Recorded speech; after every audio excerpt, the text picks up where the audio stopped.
तो देखिए क्वेश्चन सामने बड़ा प्यारा सा क्वेश्चन दिया गया है। ए की वैल्यू स्क्वायर रूट 2024 है और बी की वैल्यू 2025 है स्क्वायर रूट में, ठीक है। और एक्सप्रेशन देखिए क्या दिया गया है कि ए और बी अगर इतना है तो इस एक्सप्रेशन की वैल्यू निकालिए, और ये एक्सप्रेशन दिखने में कितना मतलब है ना कॉम्प्लिकेटेड लग रहा है। तो एक बार थोड़ा ध्यान से देखिए एक्सप्रेशन लिखा क्या है। 2 इंटू में ए बी की पावर 1/2 मतलब रूट ए बी लिखा हुआ है। ए प्लस बी की पावर -1 यानी कि पावर पॉजिटिव बना दोगे तो ए प्लस बी लिखा हुआ है।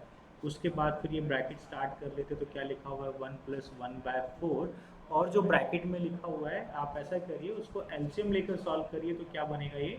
एलसीएम लेकर सॉल्व करेंगे तो डिनोमिनेटर में रूट ए बी है ना, सिंप्लीफिकेशन किया और ऊपर कितना आएगा a माइनस बी आ जाएगा, और यहाँ पे स्क्वायर लिखा हुआ है ब्रैकेट क्लोज 1/2। अगर इसकी वैल्यू निकालो तो मैंने कहा ए बी की वैल्यू डायरेक्टली मत रखना बच्चों, पहले जो कॉम्प्लेक्स सा एक्सप्रेशन दिखाई दे रहा है ना उसको सिंप्लीफाई कर लेना, जैसे मैं सिंप्लीफाई कर रहा हूँ। तो जैसे ही हमने सिंप्लीफिकेशन किया तो यहाँ से थोड़ा और मोटिवेशन मिला कि यार ये तो बहुत ही इजी सा एक्सप्रेशन है, वैल्यू रखने से पहले इसी को सिंप्लीफाई करके देख लेते हैं ये एक्सप्रेशन क्या है। तो ध्यान दीजिएगा, तो 2 times of square root A B upon में ए प्लस बी दिया गया है।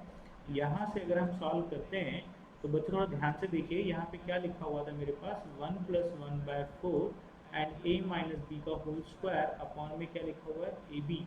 नाउ इस पर पावर 1/2 दिया गया है, ठीक है।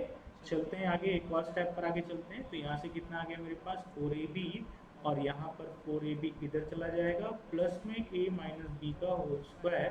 नाउ यहाँ पर पावर 1/2 मल्टीप्लाई में रूट ए बी अपॉन में क्या लिखा हुआ है a प्लस बी मल्टीप्लाई में कितना लिखा हुआ है 2 लिखा हुआ है, ठीक है। तो चलिए थोड़ा ध्यान से देखिए a माइनस बी के होल स्क्वायर में अगर हम 4ab जोड़ते हैं तो क्या आता है बच्चों। तो a माइनस बी के होल स्क्वायर का माइनस का 2ab 4ab से जुड़ेगा तो कितना बनेगा प्लस का 2ab, यानी ये क्या बन गया a प्लस बी का होल स्क्वायर, ओके। तो अब पावर को डिस्ट्रीब्यूट कर दें क्या, तो डिस्ट्रीब्यूट करेंगे तो पावर पे पावर मल्टीप्लाई हो जाता है। तो यहाँ पर मेरे पास कितना आ गया 4ab की पावर 1/2 मल्टीप्लाई में 2 रूट ए बी और अपॉन में a प्लस बी। तो अब मुझे क्या दिखाई दे रहा है बच्चों, ये कंप्लीट कैंसिलेशन दिखाई दे रहा है। इससे ये कैंसिल हो गया बच्चों, और सिमिलरली इस ब्रैकेट से ये ब्रैकेट कैंसिल हो गया 1, यानी कि आपको वैल्यू रखने की जरूरत ही नहीं थी। इसका आंसर डायरेक्टली कितना आ रहा है बच्चों 1 आ रहा है, ठीक है।